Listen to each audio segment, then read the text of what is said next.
जय हिंद दोस्तों। हमारी क्लासेस जो है दिन में 2 बार चलती है। शाम को 6 बजे हमारी teaching learning environment Hindi English और हिंदी की क्लास चलती है और जीके जीएस की क्लास शाम 7 बजे चलती है। संडे को मैं लाइव आता हूं। आप अपने प्रिपरेशन से रिलेटेड हर एक सवाल मुझसे पूछ सकते हो। किसी भी अपडेट के लिए आप जो है हर एक सोशल मीडिया प्लेटफॉर्म पर ड्रीम सेवा आईएएस लिख करके वहां पर हमें आप जो है ज्वाइन कर सकते हो। चलिए इस डिस्कशन की स्टार्ट करते हैं। डिस्कशन की स्टार्ट करने से पहले देख लीजिए हमारा ऐप जो है ड्रीम सेवा आईएएस वो प्ले स्टोर पर अवेलेबल है। यहाँ से आप इंस्टॉल करके और फ्री पीडीएफ फ्री चीज़ें जो है यहाँ पर फ्री टेस्ट वगैरह आप यहाँ से पा सकते हो। ये भी क्लास की पीडीएफ जो है आपको क्लास के जस्ट बाद ऐप पर मिल जाएगी, तो ऐप पर जा करके आप इसको वहाँ से डाउनलोड करके वहाँ से रिवाइज कर सकते हो। साथ ही साथ पेड कोर्स भी हम लाए हुए हैं, उसकी बात हम लोग आगे करेंगे। पहले आप अगर आपने ऐप को डाउनलोड नहीं किया है, प्ले स्टोर पर ड्रीम सेवा आईएएस लिखा है या फिर नीचे लिंक दिया हुआ है उस पर क्लिक करके आप जल्दी से ऐप को डाउनलोड कर लीजिए और वहां पर फ्री पीडीएफ वगैरह है उसको लीजिए। देखिए आज के क्लास में जैसा कि आपको पता है हमने एक सीरीज चला रखा है जिसमें लास्ट 5 ईयर्स के क्वेश्चंस को हम लोग डिस्कस करने जा रहे हैं। लास्ट 5 ईयर क्वेश्चंस को मे भी इसको करने में 10 दिनों का समय लग जाए या 15 दिनों का समय लग जाए, है ना। तो 15 डेज तक आप कोई भी क्लास मिस नहीं करोगे, सबसे पहली बात। दूसरी बात, क्वेश्चन 1 से लेकर के लास्ट तक आप देखोगे, आप कहीं पर भी स्किप नहीं करोगे। अगर एक क्वेश्चन आपका स्किप हो जाता है मींस आप एक पैटर्न भूल गए कि क्या आने वाला है बिहार बीएड के अंदर में, तो गौर से केयरफुली आप इसको देखिए। आज के क्लास में हम आपके लिए क्या लाए हैं, 2020 में पूछे गए जो जीके के 40 प्रश्न हैं उनके यहाँ पर आंसर्स को हम लेकर के आए हैं। चलिए शुरुआत करते हैं। सबसे पहला क्वेश्चन और बहुत खूबसूरत क्वेश्चन। ये क्लास जो होगी काफ़ी डिटेल होगी, तो मैं बड़े डिटेल में बताऊंगा। एक एक क्वेश्चन में आपका 1 मिनट का समय ले लूंगा, तो आप मुझे माफ़ करना। थोड़ी सी जो थ्योरी है साथ साथ आप पढ़ते चलो, सो दैट आपका अच्छे से अगर आसपास का भी कोई सवाल आए इस बार 2022 में तो आप उसको अच्छे से क्लियर कर पाओ। ओके, पहला सवाल है बंगाल का विभाजन किस वर्ष हुआ, है ना। तो देखिए बंगाल का विभाजन किस वर्ष हुआ, इसको हम बाद में देखेंगे। पहले हम ये समझने की कोशिश करते हैं कि बंगाल का विभाजन किसने किया था। तो जान के आप ये जान लीजिए कि बंगाल का विभाजन किसने किया था, लॉर्ड कर्जन के द्वारा किया गया था। किसके द्वारा किया गया था, लॉर्ड कर्जन। उस समय जो है वायसराय थे, उसके द्वारा जो है ये लॉर्ड कर्जन के द्वारा जो है बंगाल का विभाजन किया गया था। ये चीज़ याद रहेगा। इसके अलावा कर्जन का कार्यकाल भी आप याद रखिए, अक्सर पूछा जाता है। तो ये 1899 से लेकर के इनका कार्यकाल शुरू हुआ था और 1905 तक बंगाल के विभाजन तक जो है ये इंडिया के अंदर में थे। लॉर्ड कर्जन ने भारतीय पुरातत्व विभाग की भी स्थापना की थी और अकाल आयोग का भी गठन किया था। ये चीजें भी आप ध्यान में रखेंगे। ओके, ये 2-3 पॉइंट क्लियर है। अब चलते हैं आंसर के ऊपर। आंसर क्या है हमारा, तो 1905 में लॉर्ड कर्जन ने बंगाल का विभाजन किया था। क्लियर है पूरी तरह से। चलते हैं हम लोग नेक्स्ट क्वेश्चन में, है ना। देखिए एक बार यहाँ से एक बार समअप कर लीजिए क्या क्या चीजें हैं। बंगाल का विभाजन लॉर्ड कर्जन ने किया। लॉर्ड कर्जन का कार्यकाल 1899 से 1905 के बीच में था। और लॉर्ड कर्जन ने कब किया था बंगाल का विभाजन, तो 1905 ईस्वी में किया था। चलते हैं हम लोग आगे नेक्स्ट क्वेश्चन पर। नेक्स्ट क्वेश्चन देखते हैं, चंपारण आंदोलन किसने प्रारंभ किया था। यहां पर चंपारण आंदोलन के बारे में पूछा गया। देखिए चंपारण आंदोलन से पहले मैं महात्मा गांधी पर जाना चाहूंगा, क्योंकि चंपारण आंदोलन महात्मा गांधी से काफी नजदीक में है, काफी सटा हुआ क्वेश्चन है ये, काफी उसके आसपास का क्वेश्चन है। देखिए महात्मा गांधी भारत आए कब थे, तो देखिए महात्मा गांधी भारत आए थे जनवरी 1915 ईस्वी में। इन्होंने 2 साल का समय मांगा और ये भ्रमण किए पूरे देश में। उसके बाद इसी क्रम में जो है देखिए क्या होता है, दिसंबर 1916 में एक मीटिंग होती है ना। 1916 में एक मीटिंग होती है। उसी मीटिंग में एक शख्स हैं बिहार के, उनका नाम है राजकुमार शुक्ला जी। राजकुमार शुक्ला जो है ये मीटिंग में आते हैं और महात्मा गांधी से, ये बेसिकली चंपारण से बिलोंग करते थे, चंपारण के किसान थे और ये नेता भी थे। तो इन्होंने महात्मा गांधी से मिला और अपनी पूरी सच्चाई, पूरी दास्तां बताई कि चंपारण के किसानों को किस तरह की समस्याएं हैं, उसके बारे में पूरे डिटेल से बताया। गांधी जी ने प्रॉमिस किया कि हम आएंगे चंपारण में और वहां पर आकर के किसानों की समस्याओं को सुनेंगे। अगर कोई वास्तव में समस्या है तो उसको हम दूर भी करेंगे। तो महात्मा गांधी अपने वादे के अनुसार जो है चंपारण आए 1917 ईस्वी में और यहां पर आकर के उन्होंने एक बड़ा आंदोलन किया। अच्छा, क्या समस्याएं थी चंपारण के किसानों को। देखिए चंपारण में ना 3 कठिया सिस्टम था। क्या था 3 कठिया सिस्टम, देखिए हर 20 कट्ठे में से, है ना, अगर ये पूरा जो है हमारा 20 है तो इसमें हर 20 कट्ठे में से 3 कट्ठे में नील की खेती करनी पड़ती थी, है ना। तो हर 20 कट्ठे में से 3 कट्ठे में नील की खेती करनी पड़ती थी। और नील के साथ समस्याएं क्या क्या थी। सबसे पहली समस्या देखिए, नील का एक अकेला खरीदार था, है ना, ओनली बायर। ओनली बायर कौन था, ओनली बायर, तो आपको पता है ओनली बायर कौन थे, ब्रिटिशर्स थे। दूसरी समस्या क्या थी कि इससे फर्टिलिटी का इशू था एक, है ना। फर्टाइल जो है ये क्या होता था, फर्टिलिटी जो है वो हमारा क्या होता था, लोस्ट, यानी खो देते थे हम फर्टिलिटी को। ये दो समस्याएं थी, एक तो ओनली बायर अंग्रेज था तो वो अच्छे रेट नहीं लगाते थे, दूसरा फर्टिलिटी की समस्याएं थी, तीसरा क्या था, हमारा कहीं ना कहीं चॉइस को कंप्रोमाइज़ किया जा रहा था। जो किसान नहीं करना चाहते थे उनको भी ज़बरदस्ती ये 3 कट्ठिया सिस्टम में हर 20 कट्ठे में से 3 कट्ठे में नील की खेती करनी पड़ती थी, तो ये समस्याएं थी। चंपारण आंदोलन किसने प्रारंभ किया था, अगर ये सवाल पूछा जाए तो आंसर क्या होगा, महात्मा गांधी। महात्मा गांधी का अगर पहला सत्याग्रह का प्रयोग पूछा जाए तो वो भी चंपारण में ही 1917 में हुआ था। इसमें महात्मा गांधी जेल भी गए थे। नेक्स्ट क्वेश्चन पर आते हैं, भारतीय राष्ट्र कांग्रेस की स्थापना कब हुई थी। देखिए, भारतीय राष्ट्र कांग्रेस की स्थापना के अगर बारे में पूछा जाए, आंसर्स तो आप दो कमेंट में, मैं इसके साथ साथ थोड़ी बहुत थ्योरी करवा देता हूं आपको। देखिए, अगर आपसे पूछा जाए कि भारतीय राष्ट्र कांग्रेस की स्थापना किसने किया, अगर ये पूछा जाए, है ना, किसने किया, तो यहाँ पर देखिए उसका नाम मैं लिख रहा हूँ। ये एक अंग्रेज अधिकारी थे, नाम था इनका ए.ओ. ह्यूमे, है ना, ए.ओ. ह्यूम कह सकते हो आप। ए.ओ. ह्यूम ने भारतीय राष्ट्र कांग्रेस की स्थापना की थी, है ना। ये जो बनारस का विश्वविद्यालय था उसके अंदर में ये किया गया था, ए.ओ. ह्यूमे के द्वारा किया गया था। बेसिकली पहले जो कांग्रेस बनी थी ना, भारतीय राष्ट्र कांग्रेस, ये कहीं ना कहीं ये ए.ओ. ह्यूमे एक अंग्रेज अधिकारी थे, तो ये अंग्रेजों का भी कंसेप्ट था, अंग्रेजों प्लस जो भारतीय वहाँ पर लीडर्स थे इनका भी कंसेप्ट था। अंग्रेज क्यों एक इंस्ट्रूमेंट चाहते थे, कहीं ना कहीं जो अंग्रेजों की पॉलिसी थी, बहुत सारी अच्छी पॉलिसी भी लोगों तक पहुंच नहीं पाती थी उस तरह से, लोग उनको कहीं ना कहीं अच्छे वे में समझ नहीं पाते थे लोगों अंग्रेजों की पॉलिसी को। तो अंग्रेजों की पॉलिसी को भारतीय लोगों तक पहुंचाया जाए भारतीयों के द्वारा, इसके लिए एक कहीं ना कहीं पार्टी बनी थी और उस पार्टी का नाम कांग्रेस पार्टी रखा गया था। लेकिन समय के साथ जो भारतीय लोगों की समस्याएं थी उसको कांग्रेस ने उसको सुलझाना शुरू किया, जिसके कारण कहीं ना कहीं अंग्रेज सरकार और कांग्रेस के बीच में दूरियां बढ़ती गई और फाइनली बहुत अच्छे अच्छे लोग कांग्रेस में आए और उन्होंने पूरी तरह से मुहिम छेड़ दिया कांग्रेस में, जो अपने अधिकार के लिए जो एमपीज थे उन्होंने कहीं ना कहीं मुहिम छोड़ा, फिर लोग उसके सपोर्ट में आए, बहुत सारे गलत कानून बने उसके खिलाफ में लोग गए, तो फाइनली जो है कांग्रेस कहीं ना कहीं अंग्रेजों के खिलाफ काम करने लगी और भारतीयों के लिए काम करना शुरू कर दिया। तो भारतीय राष्ट्र कांग्रेस की स्थापना किसने किया था, ए.ओ. ह्यूमे ने किया था। भारतीय राष्ट्र कांग्रेस के बारे में एक और चीज याद रखिएगा, पहली बैठक किसने किया था, तो डब्ल्यू.सी. बैनर्जी ने किया था, डब्ल्यू.सी. बैनर्जी, है ना, डब्ल्यू.सी. बैनर्जी के द्वारा, है ना, वोमेश चंद्र बैनर्जी के द्वारा पहली मीटिंग की गई थी। अगर आपसे पूछा जाए प्रथम मुस्लिम, है ना, प्रथम मुस्लिम इसके अध्यक्ष कौन थे, तो याद रखिएगा तीसरी मीटिंग किया था, नाम था बदरुद्दीन तैयब जी, बदरुद्दीन तैयब जी जो है, ये जो है प्रथम मुस्लिम ये यहाँ के अध्यक्ष थे। इतना क्लियर है।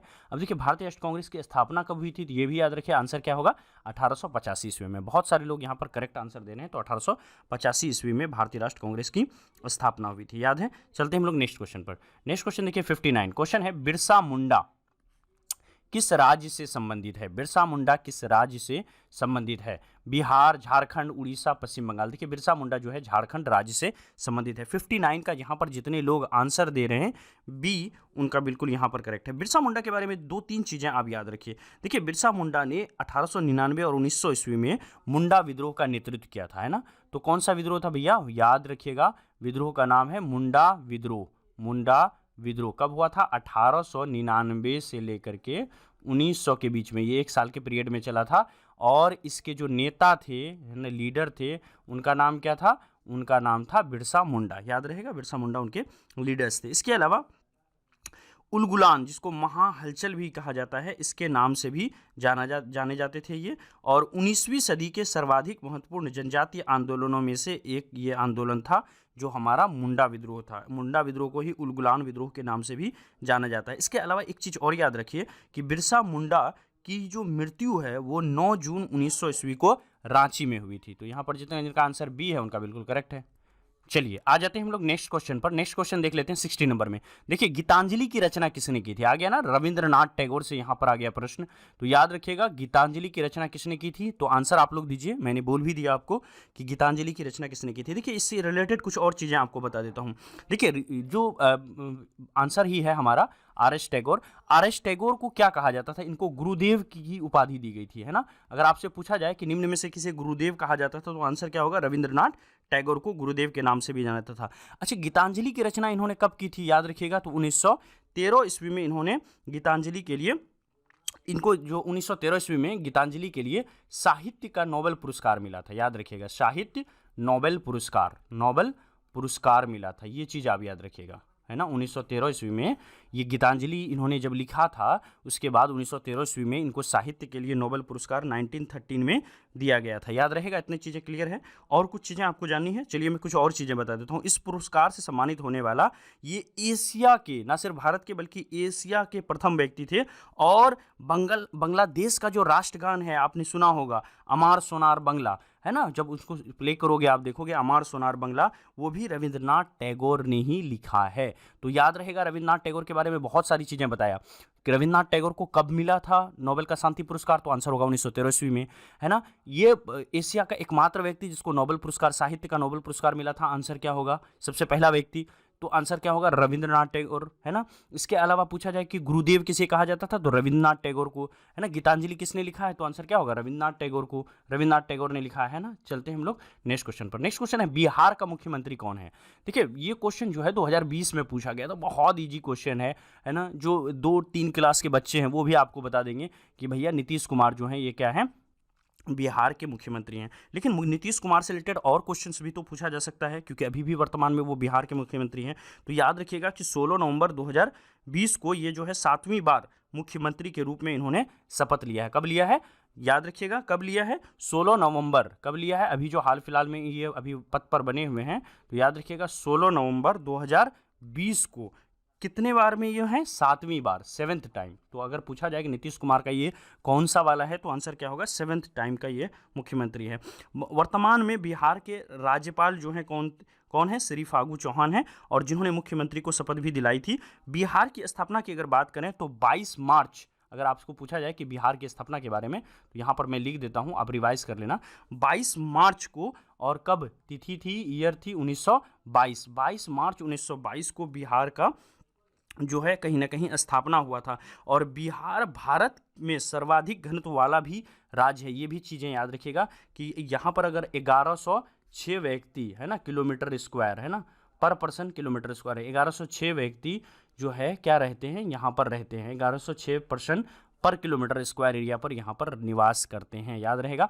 एक चीज़ और याद रखिएगा, देखिए दो डेट है, कन्फ्यूजन होता है। एक होता है 1912 में क्या हुआ था कि हमारा बिहार बंगाल से अलग हुआ था। कहाँ से अलग हुआ था, बंगाल से अलग हुआ था। याद है, बंगाल से अलग हुआ था, बंगाल से अलग हुआ था 1912 ईस्वी में, बंगाल से अलग हुआ था।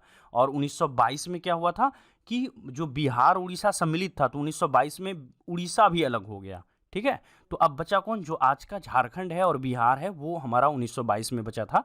तो जो उसी को हम लोग क्या करते हैं, 22 मार्च को बिहार दिवस मनाते हैं, क्योंकि 22 मार्च 1922 को उड़ीसा अलग हो गया था और बिहार का अस्तित्व वहाँ पर आया था। चलते हैं हम लोग नेक्स्ट क्वेश्चन पर। अगला सवाल है हमारा, हुमायूं का मकबरा कहाँ स्थित है।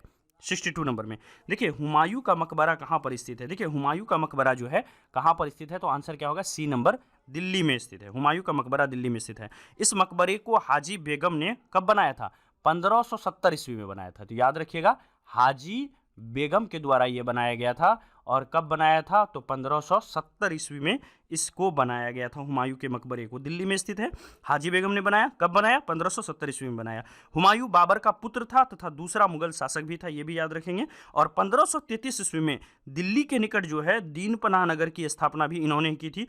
हुमायूं की सौतेली जो बहन थी गुलबदन बेगम, उन्होंने ही हुमायूं नामा को भी लिखा है। तो एक और यहाँ पर आंसर आपको क्वेश्चन यहाँ पर देखने को मिल सकता है, हुमायूं नामा किसने लिखा है, तो आंसर क्या होगा, गुलबदन बेगम ने लिखा है। गुलबदन बेगम के द्वारा जो है हुमायूं नामा लिखा गया है। याद रहेगा, गुलबदन बेगम ने हुमायूं नामा को लिखा है। इतना क्लियर है। चलते हैं हम लोग नेक्स्ट क्वेश्चन पर। नेक्स्ट क्वेश्चन है, दीने इलाही किसने प्रारंभ किया। देखिए दीने इलाही किसने प्रारंभ किया, 63 नंबर में। देखिए दीने इलाही जो है वो जहांगीर के द्वारा शुरू किया गया था। किसके द्वारा, जहांगीर के द्वारा शुरू किया गया था, है ना। दीने इलाही जो है, सॉरी यहाँ पर थोड़ा सा करेक्ट कर लीजिए आप इसको। देखिए दीने इलाही जो है वो कहीं ना कहीं, देखिए दीने इलाही किसने प्रारंभ किया था, दीने इलाही अकबर के द्वारा प्रारंभ किया गया था। 63 नंबर में किसके द्वारा किया गया था, अकबर के द्वारा प्रारंभ किया था। अकबर ने फतेहपुर सिकरी में धार्मिक परिचर्चाओं हेतु, है ना, इबादत खाने की स्थापना की थी और 1576 ईस्वी में की थी। इसने इलाही संवत की शुरुआत 1583 ईस्वी में की थी। अकबर की शासन प्रणाली की प्रमुख जो विशेषताएं थी वो क्या थी, मनसबदारी व्यवस्था थी। याद रहेगा इतना, चलिए आ जाते हैं हम लोग नेक्स्ट क्वेश्चन पर। तो नेक्स्ट क्वेश्चन देख लीजिए, यहाँ पर क्या है, पानीपत का प्रथम युद्ध कब लड़ा गया था, है ना। ऑप्शंस आपके सामने है, 1520 ईस्वी, 1526 ईस्वी, 1532 ईस्वी या फिर 1626 ईस्वी। बताइए क्या आंसर हो जाएगा। जितने देर में आप आंसर दोगे थोड़ा सा मैं रिवाइज करा देता हूं। देखिए पानीपत का जो प्रथम युद्ध है वो किसके किसके बीच लड़ा गया था, तो याद रखिएगा कि पानीपत का प्रथम युद्ध जो है वो हमारा इब्राहिम लोदी, IBR लिख देता हूं, और साथ ही साथ हमारा किसके बीच लड़ा गया था, बाबर के बीच लड़ा गया था। तो बाबर प्लस इब्राहिम लोदी, है ना। तो बाबर और इब्राहिम लोदी के बीच में पानीपत का प्रथम युद्ध जो है यहाँ पर लड़ा गया था। कब लड़ा गया था, तो 1526 ईस्वी में लड़ा गया था। तो आंसर हो जाएगा क्या हमारा, बी नंबर। याद रखिएगा इस युद्ध में क्या हुआ था, मुगल वंश की स्थापना यहाँ पर हुई थी, और यहाँ पर जो है इब्राहिम लोदी की हार हुई थी 1526 ईस्वी में, और 1526 से लेकर के यहाँ से जो है मुगल वंश की शुरुआत होती है। बाबर ने अपनी आत्मकथा लिखी थी तुर्की भाषा में, और उस बाबर की आत्मकथा का नाम क्या है, ये अगर आपको पूछा जाए तो याद रखिएगा इसकी आत्मकथा का नाम है तुजुके बाबरी। तुजुके बाबरी, क्या नाम है, तुजुके बाबरी इसकी आत्मकथा का नाम है, याद रहेगा। चलते हैं हम लोग आगे नेक्स्ट क्वेश्चन पर। नेक्स्ट क्वेश्चन देख लेते हैं यहाँ पर क्या है हमारा। चलिए बहुत खूबसूरत सवाल है, हुमायूं नामा किसने लिखी थी, गुलबदन बेगम ने, हुमायूं ने, अबुल फजल ने या फिर नूरजहां ने। हुमायूं नामा किसने लिखी थी। देखिए अगर हुमायूं नामा की अगर हम बात करें यहाँ पर, तो हुमायूं नामा गुलबदन बेगम ने लिखी थी। देखिए गुलबदन बेगम हुमायूं नामा की, हुमायूं जो थी उसकी सौतेली बहन थी, है ना। और साथ ही साथ हुमायूं द्वारा लड़े गए युद्धों का सही क्रम जो है वो भी आप याद रख लीजिए। मैं यहाँ पर सबको बारी बारी से लिख रहा हूँ। देखिए पहला जो उन्होंने युद्ध लड़ा था हुमायूं ने, उसका नाम था देवरा, है ना। इसके बाद जो है कब लड़ा था देवरा, 1531 ईस्वी में देवरा का युद्ध लड़ा गया था। दूसरा जो युद्ध लड़ा गया था वो युद्ध था हमारा चौसा का युद्ध। कैसा युद्ध था, चौसा का युद्ध था। कैसा युद्ध था, तो चौसा का युद्ध था। कब लड़ा गया था चौसा का युद्ध, 1539 ईस्वी में चौसा का युद्ध लड़ा गया था। नेक्स्ट जो हमारा युद्ध है वो है हमारा बिलग्राम का युद्ध, है ना। कैसा युद्ध है भैया, बिलग्राम का युद्ध है। कैसा युद्ध है, बिलग्राम का युद्ध है। कब लड़ा गया था बिलग्राम का युद्ध, तो 1540 ईस्वी में लड़ा गया था, याद है। देवरा का 1531 में, चौसा 1539 में, और बिलग्राम का युद्ध जो है 1540 ईस्वी में लड़ा गया था। और साथ ही साथ एक और युद्ध है जो काफी फेमस है, सरहिंद का युद्ध, है ना। ये भी इन्हीं के द्वारा लड़ा गया था, सरहिंद युद्ध। तो सरहिंद युद्ध कब लड़ा गया था, ये भी अगर आपसे पूछा जाए तो याद रखिएगा 1555 ईस्वी में सरहिंद का युद्ध लड़ा गया था, है ना। तो हुमायूं नामा में मुगल बादशाह हुमायूं की जो है अपनी जीवनी वो पूरी तरह से यहाँ पर गुलबदन बेगम के द्वारा प्रस्तुत की गई है। चलते हैं हम लोग नेक्स्ट क्वेश्चन पर। देखिए अगला क्वेश्चन क्या है, क्वेश्चन है महावीर का जन्म कहाँ हुआ था। बताइए महावीर का जन्म कहाँ हुआ था, वैशाली में, कुंडग्राम में, काशी में, कपिलवस्तु में, 66 में। देखिए महावीर की जन्म की अगर बात करें तो महावीर का जन्म वैशाली के निकट में हुआ था। और कहाँ पर हुआ था, वैशाली के निकट में हुआ था, है ना। कब हुआ था, तो 1540 ईस्वी में हुआ। तो याद रखिएगा, सॉरी यहाँ पर वैशाली के निकट हुआ था। और एक चीज याद रखिएगा, कहाँ पर हुआ था वैशाली के निकट, तो कुंडग्राम में हुआ था ये युद्ध, ये मतलब इनका जन्म जो है कुंडग्राम में हुआ था।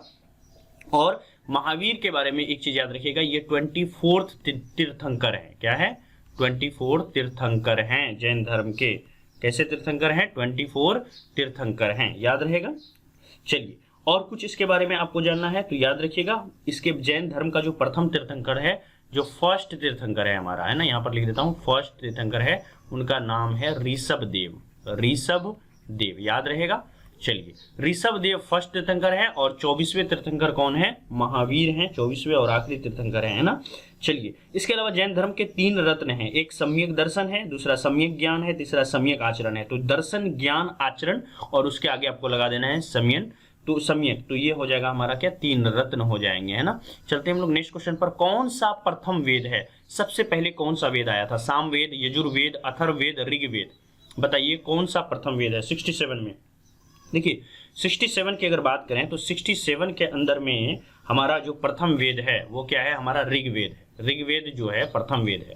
तो याद रहेगा कि कौन सा प्रथम वेद है, तो ऋग्वेद जो है हमारा प्रथम वेद है। चलते हैं हम लोग नेक्स्ट क्वेश्चन पर। नेक्स्ट क्वेश्चन देख लीजिए, पृथ्वी के जैव मंडल में डैश सम्मिलित होता है। पृथ्वी के जैव मंडल में क्या सम्मिलित होता है, निम्न में से पृथ्वी के जैव मंडल में क्या सम्मिलित होता है। 68 में देखिए, पृथ्वी के जैव मंडल में जो हमारा सम्मिलित होता है वो हमारा वायुमंडल भी होता है, स्थल मंडल भी होता है और जल मंडल भी होता है ना। तो देखिए यहाँ पर जो है आपने पढ़ा होगा, जो सीबीएसई वाले स्टूडेंट्स हैं उन्होंने पढ़ा होगा, यहाँ पर मैं थोड़ी सी बता देता हूँ, है ना। आपने पढ़ा होगा यहाँ पर लिथोस्फीयर के बारे में, यहाँ पर हाइड्रोस्फीयर के बारे में, है ना, और साथ ही साथ एटमॉस्फेयर के बारे में। ये तीनों जहां पर मिलते हैं वही एरिया हमारा क्या होता है, वही हमारा बायोस्फीयर होता है, जिसी को हमको क्या कहते हैं, जैव मंडल कहते हैं। तो याद रहेगा कि बायोस्फीयर किसको कहते हैं, जिसमें हमारा वायुमंडल भी हो, स्थल मंडल भी हो और जल मंडल भी हो। तो आंसर हमारा क्या हो जाएगा, आंसर हो जाएगा हमारा यहाँ पर ये सभी। चलते हम लोग नेक्स्ट क्वेश्चन पर। पृथ्वी पर किस स्थान को डैश के सहयोग से दर्शाया जाता है। देखिए अगर आप ग्लोब देखोगे ना, यहाँ पर हम ग्लोब बना लेते हैं, थोड़ा सा खराब बन रहा है तो आप लोग इसको इग्नोर कर देना, है ना। चलिए ये ग्लोब हो गया हमारा। इस ग्लोब में देख लो, अगर किसी प्लेस को दर्शाना हो ना, ऊपर वाला नॉर्थ पोल होता है, नीचे हमारा साउथ पोल होता है। तो ऊपर में ये जो आपका इक्वेटर वाली लाइन है, जिसको विषुवत रेखा कहते हैं, विषुवत रेखा के ऊपर जितनी सारी चीजें होंगी ये सब नॉर्थ नॉर्थ में कही जाएगी, जितनी डिग्री होंगी। और नीचे वाला जो भी डिग्री होगा ये सारा डिग्री जो है किस में होगा, साउथ में होगा। और ये सब इस तरफ की जो डिग्री होंगी ये सब क्या होगा, नॉर्थ कहलाएंगी। ठीक है। अब देखिए किसी भी जगह को अगर मैं यहाँ पर कह दूं कि ये 20 डिग्री नॉर्थ में हमारा इंस्टीट्यूट है, तो आपको 20 डिग्री नॉर्थ वाला लाइन, तो ये पूरा लाइन हो गया। यहाँ से कलर चेंज कर लेता हूँ मैं थोड़ा सा। चलिए ये देखिए 20 डिग्री वाली लाइन, तो ये पूरा लाइन हो गया यहाँ से यहाँ तक। अब बोलो इस लाइन में हमारा इंस्टीट्यूट है कहाँ पर, यहाँ पर है या यहाँ पर है या यहाँ पर है, कैसे आप पता करोगे। कोई एक लाइन तो होनी चाहिए ना, जिससे ये पता चले कि एग्जैक्ट ये 20 डिग्री नॉर्थ पे कहाँ पर है ना। तो वो दोनों लाइनों के बारे में हमें जानकारी होनी चाहिए। तो ये हमें कैसे पता चलेगा, ये हमें तब पता चलेगा जब लैटिट्यूड और लॉन्गिट्यूड दोनों की जानकारी जो है हमें होगी। तो याद रखिएगा कि किसी भी स्थान को पता करने के लिए हमें अक्षांश की भी जरूरत होती है और देशांतर की भी जरूरत होती है। तो इस तरह से आंसर हो जाएगा सी, ए और बी दोनों। चलते हैं नेक्स्ट क्वेश्चन पर। नेक्स्ट क्वेश्चन है बिहार की राजधानी कौन है। 70 नंबर में बहुत खूबसूरत सवाल है। देखिए बिहार की राजधानी एक बार में आप बता दोगे, कोई बच्चा भी बता देगा कि बिहार की राजधानी पटना है। लेकिन इसके बाद आपको कुछ और चीजें भी आपको यहाँ पर याद रखनी है। सबसे पहले इसके पुराने नाम पर आ जाते हैं। पुराना नाम क्या था पटना का, पुराना नाम पटना का क्या था, ये चीज याद रखेंगे। तो चलिए मैं यहाँ पर थोड़ा सा एरो पटना के पास ले जाता हूँ, है ना। चलिए पुराना नाम क्या था पटना का, अगर ये चीज आपसे पूछा जाए तो आंसर क्या होगा, पाटलिपुत्र। पाटलिपुत्र याद रहेगा, पाटलिपुत्र था। इसके अलावा इसका नाम कुसुमपुर था, पुष्पीपुरी था, ये सारी चीजें थी। देखिए ये सिखों के जो 10वें गुरु हैं, जिसका नाम है गुरु गोविंद सिंह, है ना, 10th Guru of Sikh, 10th Guru of Sikh, ये जो हैं कौन थे, गुरु गोविंद सिंह। गुरु गोविंद सिंह, ये भी सवाल बनता है, गुरु गोविंद सिंह, है ना।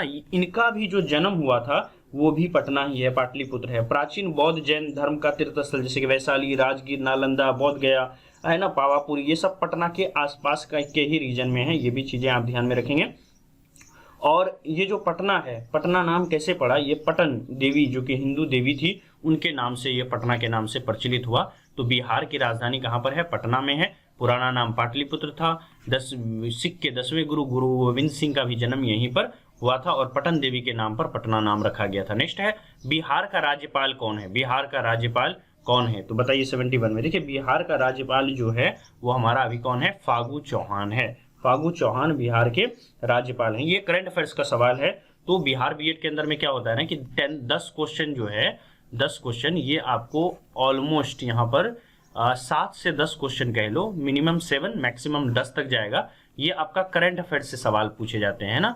और जब हमारी पूरी जो हमारी थ्योरी प्लस टेस्ट की क्लास चलेगी ना, टेस्ट की क्लास, तो ऐप पर, कौन सा ऐप पर, ड्रीम सेवक आईएएस ऐप पर, ड्रीम सेवक आईएएस लिखो आप प्ले स्टोर पर। इस ऐप पर जो पूरी क्लास चलेगी थ्योरी और टेस्ट की, जिन्होंने कोर्स परचेज कर लिया है बिहार बीएड टॉपर बैच, तो वहां पर थ्योरी में बड़ी डिटेल से ये सारी चीजें और करंट अफेयर्स की हर एक चीजें वहां पर आपको कराई जाएगी। क्या क्या इंपॉर्टेंट है वो सब कुछ भी आपको प्रोवाइड किया जाएगा। तो आंसर यहाँ पर क्या हो जाता है, फागू चौहान। फागू चौहान के बारे में कुछ और याद रखना है तो 28 जुलाई 2019 को ये वर्तमान में जो है तब से लेकर के अब तक इस पद पर बने हुए हैं। बिहार के जो प्रथम राज्यपाल थे उनका नाम था जयराम दास दौलतराम। ये भी सवाल बहुत बनता है। अगर आपको पूछा जाए यहाँ पर कि बिहार का फर्स्ट राज्यपाल कौन था, तो आंसर क्या होगा, जयराम दास दौलतराम। जयराम दास दौलतराम, जयराम दास दौलतराम, ये जो है क्या होंगे, बिहार के राज्यपाल होंगे। चलते हैं हम लोग नेक्स्ट क्वेश्चन पर। नेक्स्ट क्वेश्चन है डॉक्टर बी आर अम्बेडकर का जन्म किस राज्य में हुआ था? बी आर अम्बेडकर का जन्म किस राज्य में हुआ था? याद रखिएगा, बी आर अम्बेडकर का जो जन्म हुआ था वो हमारा कहाँ हुआ था? मध्य प्रदेश राज्य में हुआ था। कहाँ पर हुआ था? मध्य प्रदेश राज्य के अंदर में हुआ था। 72 का आंसर क्या हो गया हमारा? ए। कब हुआ था ये भी याद रखेंगे, तो 14 अप्रैल, याद रखिएगा 14 अप्रैल, है ना, अप्रैल 1891 ईस्वी को मध्य प्रदेश में इनका जन्म हुआ था। मध्य प्रदेश में महू रीजन है, वहां पर हुआ था। और एक चीज और इसके बारे में याद रखेंगे कि ये जो है क्या थे? ड्राफ्टिंग कमेटी के चेयरमैन थे। ड्राफ्टिंग कमेटी जिसको हम लोग कहते हैं ना प्रारूप समिति, इसके कौन थे? ये अध्यक्ष थे। ठीक है, अध्यक्ष थे, याद रहेगा, ड्राफ्टिंग कमेटी के ये अध्यक्ष थे। इसके अलावा और अगर कुछ चीजें इसके बारे में आपको याद रखना है तो भारतीय तिरंगे में जो अशोक चक्र का स्थान है उनको देने का श्रेय भी उन्हीं को जाता है। इसके अलावा इन्हें भारत रत्न से 1990 में सम्मानित किया गया था और 6 सितंबर 1956 को जो है इनकी क्या हुई थी? डेथ हो गई थी, डॉक्टर बी आर अम्बेडकर की। चलते हम लोग नेक्स्ट क्वेश्चन पर। देखिए, पंडित दीनदयाल उपाध्याय किस राजनीतिक दल के थे? ये बताइए, पंडित दीनदयाल उपाध्याय किस राजनीतिक दल के थे? 73 में। देखिए 73 में यहाँ पर जितने लोगों का आंसर आ रहा है बी भैया जनसंघ, उनका बिल्कुल करेक्ट है। चलते हम लोग नेक्स्ट क्वेश्चन पर। अगला सवाल है, अग्नि की उड़ान पुस्तक किसके द्वारा लिखी गई है? तो डॉक्टर एपीजे अब्दुल कलाम के द्वारा लिखा गया। एपीजे अब्दुल कलाम के बारे में याद रखिएगा, इनको क्या कहा जाता है? मिसाइल मैन के नाम से जाना जाता है। किस नाम से जाना जाता है? मिसाइल मैन के नाम से इनको जाना जाता है, याद रहेगा 74 में। इसके अलावा एक चीज याद रखिएगा कि ये जो है भारत के एपीजे अब्दुल कलाम, ये 11वें राष्ट्रपति थे। कौन से राष्ट्रपति थे? याद रहेगा 11वें राष्ट्रपति थे। 11वें राष्ट्रपति थे ये, है ना, डॉक्टर एपीजे अब्दुल कलाम ये 11वें राष्ट्रपति थे। इन्हें मिसाइल मैन के नाम से भी जाना जाता था। इन्हें वर्ष 1997 में भारत रत्न से सम्मानित किया गया था। अग्नि की उड़ान पुस्तक डॉक्टर कलाम के द्वारा जो है लिखा गया है और इन्होंने खुद इसको लिखी है और अपनी यहाँ पर जीवनी प्रस्तुत की है कि किस तरह से इन्हें दिक्कतों का सामना करके ये इस मुकाम तक पहुंचे हैं। भारतीय संविधान का कौन सा अनुच्छेद राज्यों में राष्ट्रपति शासन लागू करने से संबंधित है? देखिए यहाँ पर जो है थोड़ा सा मैं आपको ना राष्ट्रपति शासन का रिवाइज करवा देता हूँ इसके आर्टिकल के बारे में। देखिए, अगर राष्ट्रपति शासन की बात करें तो यहाँ पर हमारे संविधान में 3 तरह के राष्ट्रपति शासन के बारे में दिया हुआ है। एक जिसको हम लोग बोलते हैं क्या? नेशनल इमरजेंसी, है ना, राष्ट्रीय आपातकाल, नेशनल ई डॉट लिख देता हूँ, इमरजेंसी। दूसरा है हमारा प्रेसिडेंट रूल जिसको बोलते हैं हम लोग ना, प्रेसिडेंट रूल, दोनों में डिफरेंस है ना। तीसरा वाला है जिसको हम लोग बोलेंगे फाइनेंशियल इमरजेंसी, FE लिख देते हैं। देखिए, जो राष्ट्रीय आपातकाल है, नेशनल इमरजेंसी, ये आर्टिकल 352 में। अब इसमें 4 जोड़ दीजिए आप, तो 52 4 कितने हो गए? 56 हो गए। 356 में प्रेसिडेंट रूल है, 4 और जोड़ दीजिए तो 360 में क्या है? फाइनेंशियल इमरजेंसी है, याद रहेगा आपको। तो अब बता दीजिए राष्ट्रपति शासन लागू करने से संबंधित कौन सा है? बताइए यहाँ पर क्या आंसर हो जाएगा? चलिए तो देख लीजिए यहाँ पर आंसर क्या होगा? प्रेसिडेंट रूल या राष्ट्रपति शासन। कितने आर्टिकल में? आर्टिकल 356 में। इसके अलावा याद रखिएगा आर्टिकल 360 का अभी तक कोई एक बार भी यूज नहीं किया गया है। फाइनेंशियल इमरजेंसी आज तक हमारे देश में नहीं लगी है। सबसे ज्यादा किस आर्टिकल का तीनों इमरजेंसी में यूज हुआ है? तो सबसे ज्यादा जो है आर्टिकल 356 का, क्योंकि इसको गवर्नर रूल भी, राष्ट्रपति रूल, गवर्नर रूल भी कहा जाता है। किसी भी स्टेट से स्टेट गवर्नमेंट को हटाने के लिए इसी आर्टिकल का मिसयूज कभी कभी किया जाता है, जो केंद्र सरकार होती है उसके द्वारा। चलते हैं, भारत के राष्ट्रपति कौन है? नेक्स्ट क्वेश्चन है, भारत के राष्ट्रपति कौन है? तो बहुत इजी सवाल है, रामनाथ कोविंद। तो देख लीजिए 2020 में किस लेवल का जीके पूछा है ना। तो पिछले 10 सालों के पेपर की एनालिसिस करने के बाद आपकी क्लासेस उसी वे में चलेगी कि आपको कम पढ़ा करके ज्यादा से ज्यादा क्वेश्चंस आपके एग्जामिनेशन में वहां पर आपको देखने को मिले। नेक्स्ट क्वेश्चन पर आते हैं। क्वेश्चन है, कौन सा उपकरण भूकंप मापन करता है? 77 में बता दीजिए कौन सा ऐसा उपकरण है जो भूकंप को मापता है? तो देखिए ये जो है सिस्मोग्राफ है। कौन सा उपकरण है? सिस्मोग्राफ है। तो भूकंप मापन के जो उपकरण है उसका नाम क्या है? सिस्मोग्राफ। 77 में। चलते हैं नेक्स्ट क्वेश्चन पर। निम्नलिखित में पृथ्वी का सबसे बड़ा महासागर कौन है? पृथ्वी का सबसे बड़ा महासागर 78 में कौन है? तो देखिए पृथ्वी का सबसे बड़ा महासागर प्रशांत महासागर है ना। तो जिनका जिनका आंसर यहाँ पर आ रहा है ए, प्रशांत महासागर, उनका बिल्कुल करेक्ट है। चलते हैं नेक्स्ट क्वेश्चन पर। ओजोन परत क्षरण के लिए मुख्यतः जिम्मेदार कौन सी गैस है? ओजोन परत क्षरण के लिए मुख्यतः जिम्मेदार गैस कौन सी है? 79 में। तो आंसर क्या हो जाएगा? आंसर हो जाएगा CFC, है ना, क्लोरोफ्लोरोकार्बन, है ना। ओजोन परत के लिए क्षरण के लिए सबसे ज्यादा जिम्मेवार जो गैस है वो हमारा क्लोरोफ्लोरोकार्बन है। इसके अलावा कुछ और चीजें आप याद रखिएगा। देखिए इसकी उत्पत्ति कहाँ से होती है? क्लोरोफ्लोरोकार्बन कैसे बनती है? जैसे AC रेफ्रिजरेटर है, यहाँ से ये क्लोरोफ्लोरोकार्बन जो है काफ़ी ज़्यादा निकलता है। इसके अलावा ये जो है ओजोन मंडल व समताप मंडल में 15 से 35 किलोमीटर के बीच की ऊंचाई में पाया जाता है। और ओजोन मंडल का मेन काम क्या होता है, जो देखिए जो सनलाइट है ना, हमारा सूरज की रोशनी है ना, जब यहाँ से क्या होता है अल्ट्रा वायलेट रेज है ना, अल्ट्रा वायलेट रेज यहाँ से हमारे अर्थ की तरफ आती है, तो ये ओजोन लेयर क्या करता है, इसको रोक देता है रास्ते में ही और अल्ट्रा वायलेट रेज को वापस कर देता है, जिससे ये खतरनाक रेज हमारी धरती पर नहीं पहुंचती है। अगर ये पहुंच जाए तो स्किन कैंसर हो सकता है और पेड़ पौधों को बहुत ज़्यादा नुकसान पहुंच सकता है, इन्वायरमेंट को काफ़ी नुकसान यहाँ पर पहुंचेगा। चलते हैं हम लोग नेक्स्ट क्वेश्चन पर, अगला सवाल देख लेते हैं। जकार्ता किस देश की राजधानी, बहुत अच्छा क्वेश्चन है। तो यहाँ पर देखिए कैपिटल से रिलेटेड भी सवाल पूछा जाएगा। तो करंट अफेयर्स के अंदर में हम आपको या जीके के अंदर में हम लोग क्या करेंगे, जितने भी सारे कैपिटल्स हैं है ना, वो आसपास के इस तरह के सैकड़ों 100 जो कंट्रीज हैं जो मोस्ट इंपॉर्टेंट है जहां से सवाल पूछे जाते हैं, ऐसे कैपिटल्स की राजधानी भी आपको हम करवाएंगे। जकार्ता किस देश की राजधानी है, मलेशिया, इंडोनेशिया, थाईलैंड, मॉरिशस, बताइए जल्दी से 80 नंबर में। देखिए अगर हम लोग जकार्ता की बात करें तो जकार्ता जो है वो हमारा किस देश की राजधानी है भैया, तो बता दीजिए, आंसर हो जाएगा बी, इंडोनेशिया की राजधानी है। ठीक है, इंडोनेशिया जो है कहाँ पर है, देखिए इंडोनेशिया जो है साउथ ईस्ट एशियन कंट्रीज है। और ये जो इस देश में इंडोनेशिया के अंदर में टोटल द्वीपों की संख्या है ना, द्वीप की अगर संख्या बता दें कितने द्वीप हैं तो आप हैरत पे पड़ जाएंगे। टोटल जो द्वीप हैं 17,508 द्वीप हैं। द्वीप किसको कहते हैं, अगर मान लीजिए ये पूरा आपका समुद्र है, इस बीच में अगर कोई हाइट वाली चीजें हैं, जैसे कोई रॉक्स है, कोई माउंटेन है ना, या कोई ऊंचाई वाली जगह है जो ये पानी का लेवल है इससे काफी ऊपर है ये है ना, पानी के लेवल से, तो ऐसे ही जगहों को क्या कहते हैं हम लोग, द्वीप कहते हैं। ठीक है, जिसको इंग्लिश में आइलैंड भी कहा जाता है। ये देखिए ये मुस्लिम आबादी वाला देश है और इसके साथ साथ जो है यहाँ की करेंसी जो है इंडोनेशिया की, वो भी याद रखिएगा। इंडोनेशिया की जो करेंसी है ना, इसका नाम आप याद रखिएगा, हम लोग रुपया लिखते हैं, ये क्या लिखते हैं, रुपया, क्या लिखते हैं, रुपया लिखते हैं। ठीक है, चलते हैं हम लोग अब नेक्स्ट क्वेश्चन पर, अगले सवाल पर। अगला सवाल देख लेते हैं। भारत के पश्चिम में कौन सा समुद्र स्थित है, अरब सागर, बंगाल की खाड़ी, हिंद महासागर, इनमें से कोई नहीं। भारत के पश्चिम में, तो चलिए मैं पहले भारत ही बना लेता हूं। देखिए ये हमारा हो गया भारत, ठीक है, पूरा बनाने की कोई जरूरत नहीं है, ये हो गया आपका भारत। ठीक है, चलिए अब देखिए है ना, ये हो गया हमारा इंडिया। तो इसमें देख लीजिए यहाँ पर पूछा जा रहा है पश्चिम में, तो देखिए ये हो गया आपका वेस्ट और ये हो गया आपका ईस्ट। तो बताइए पश्चिम में यहाँ पर कौन सा समुद्र है। वेस्ट में है आपका क्या, यहाँ पर बे ऑफ बंगाल, जिसको मैं बॉब लिखता हूँ है ना, बैंक ऑफ बड़ौदा भी आप याद रख सकते हो, बे ऑफ बंगाल बॉब। इसके अलावा इस साइड में है आपका अरेबियन सी, जिसको हम लोग बोलते हैं अरब सागर, क्या बोलते हैं, अरब सागर, या बैंक ऑफ, यहाँ पर बंगाल की खाड़ी बोलते हैं, बे ऑफ बंगाल इसको बोलते हैं।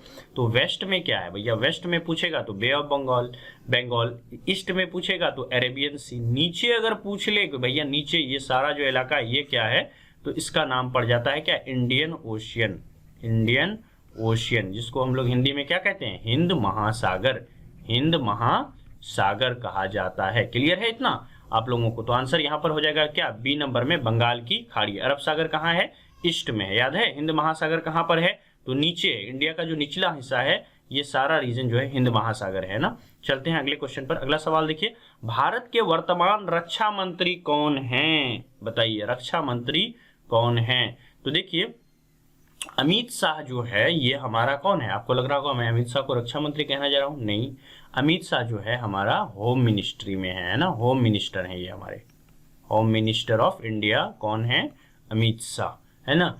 और वीके सिंह भी मिनिस्टर्स हैं, रविशंकर प्रसाद जो है ये आईटी मिनिस्टर्स थे है ना, और ये अभी इनएक्टिव दिख रहे हैं।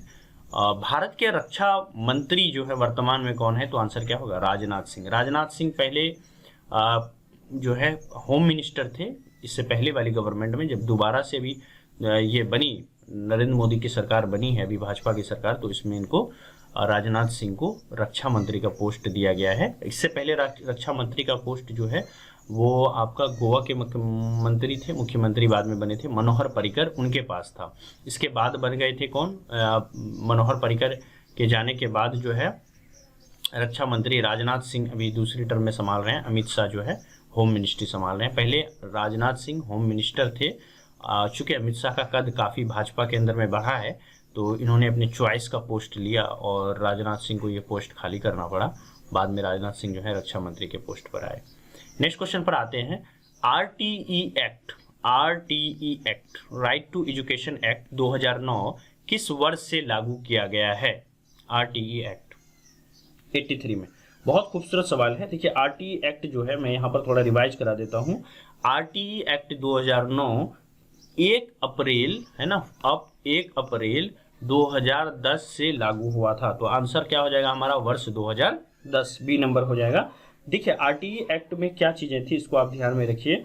देखिए आरटीई एक्ट जो लाया गया वो संविधान में 86वां संविधान संशोधन 2002 किया गया था। तो अगर आपसे देखिए संविधान के अंदर में 86 संविधान संशोधन 2002 के तहत अधिनियमित किया गया था कि इसे संविधान में अनुच्छेद 21 क के अनुरूप में शामिल किया जाए और इसके तहत 6 से 14 साल के बच्चे जो हैं उसको निःशुल्क यहाँ पर ये दिया जाए। तो कहने का मतलब है आरटीई एक्ट जो है 6 से 14 साल के जो बच्चे हैं इनके लिए है और वर्ष 2010 में इसको लागू किया गया था। 2009 में ये आया था।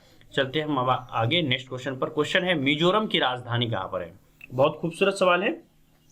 देखिए मिजोरम की राजधानी अगर आपको पूछा जाए तो आंसर क्या हो जाएगा हमारा? आइजोल, है ना, मिजोरम की राजधानी।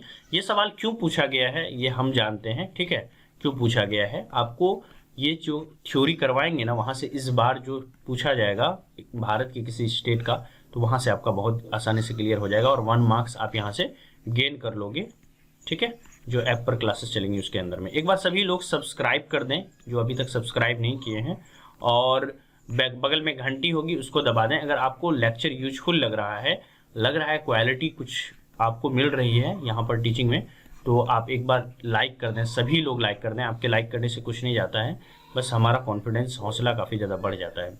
नेक्स्ट, उत्तर प्रदेश की राजधानी कौन सी है? लखनऊ, आगरा, पटना, वाराणसी, बताइए। 85 में। देखिए उत्तर प्रदेश की जो राजधानी है वो हमारा क्या है? लखनऊ है। उत्तर प्रदेश की राजधानी क्या है हमारा? लखनऊ है। चलते हैं हम लोग नेक्स्ट क्वेश्चन पर। पटना किस नदी के तट पर स्थित है? कोसी, गंगा, गंडक, घाघरा।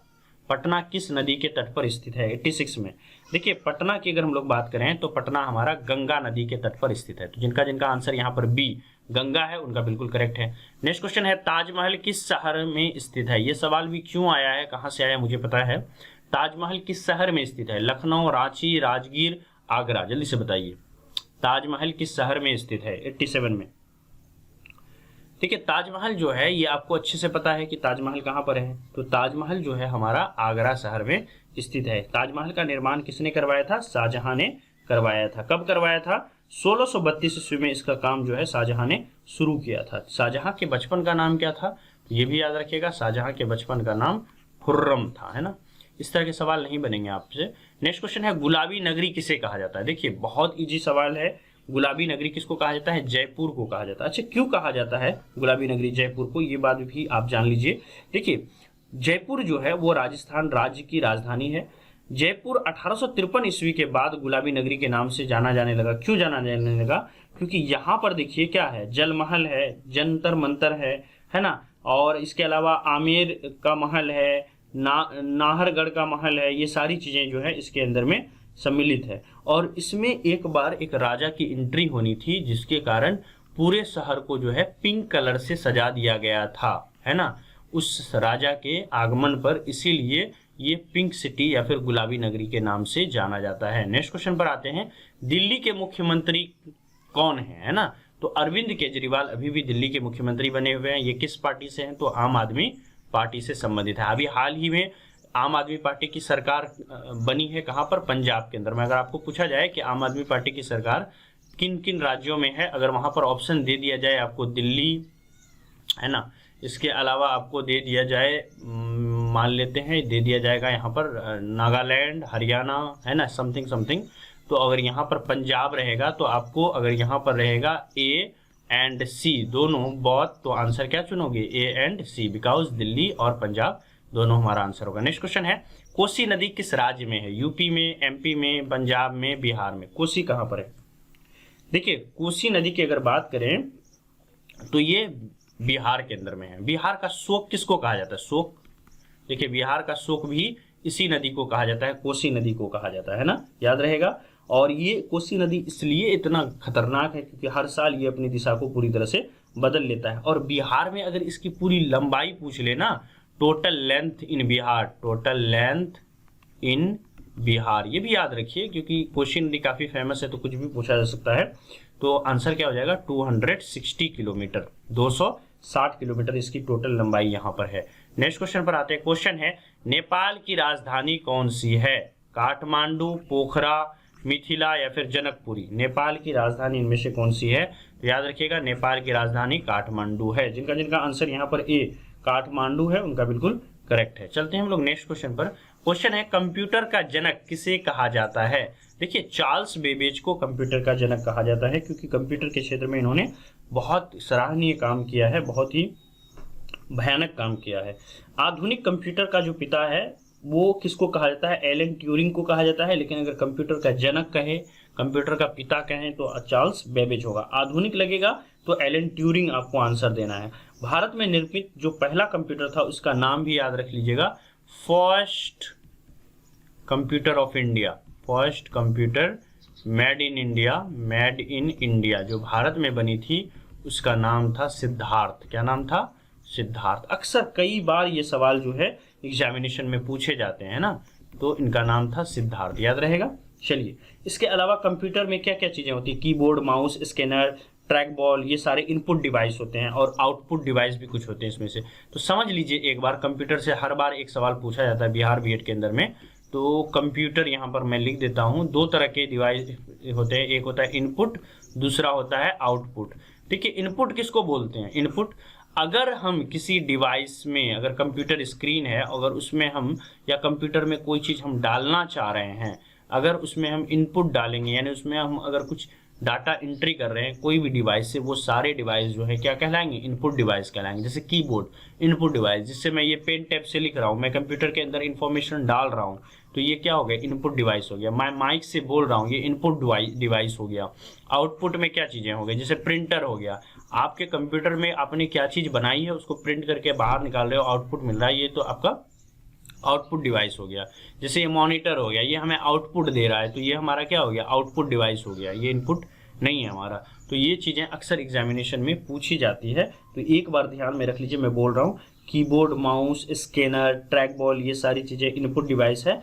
मॉनिटर जिसे हम देख रहे हैं अभी, इसके अलावा प्रिंटर हो गया, स्पीकर हो गया, है ना, जो मैं बोल रहा हूँ, है ना।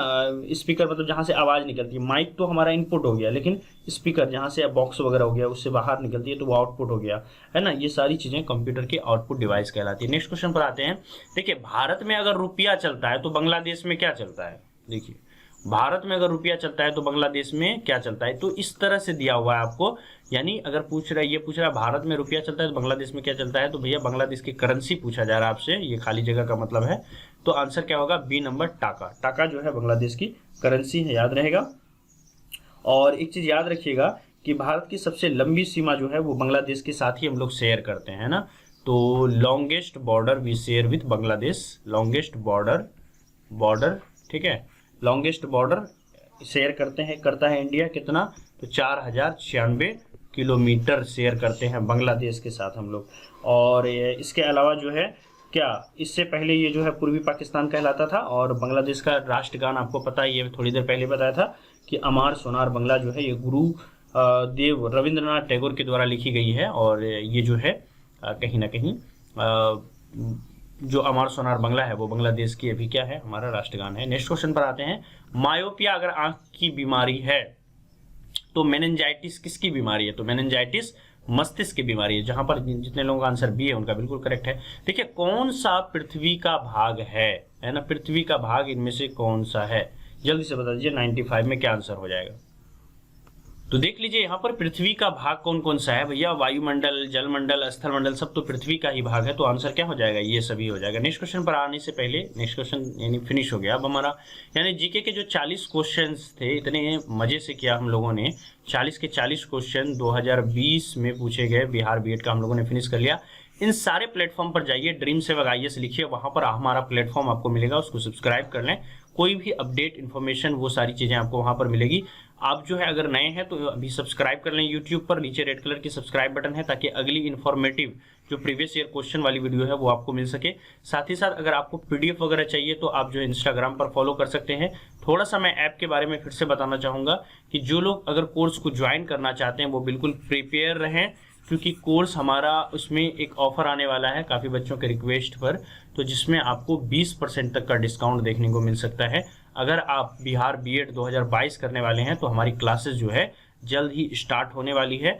लाइव क्लास आपकी मिस ना हो, इसलिए अभी और इसी वक्त जो है आप जुड़ जाएं। 1 से 2 दिनों का वेट करें, आपके सामने कुछ ना कुछ ऑफर आएंगे। मीटिंग इस तरह की चल रही है हमारी और उसमें कुछ ना कुछ बात निकल करके आपके लिए आएगी। तो be prepare for topper batch with some extra discount. Thank you so much. Bye bye. मिलते हैं फिर नेक्स्ट वीडियो।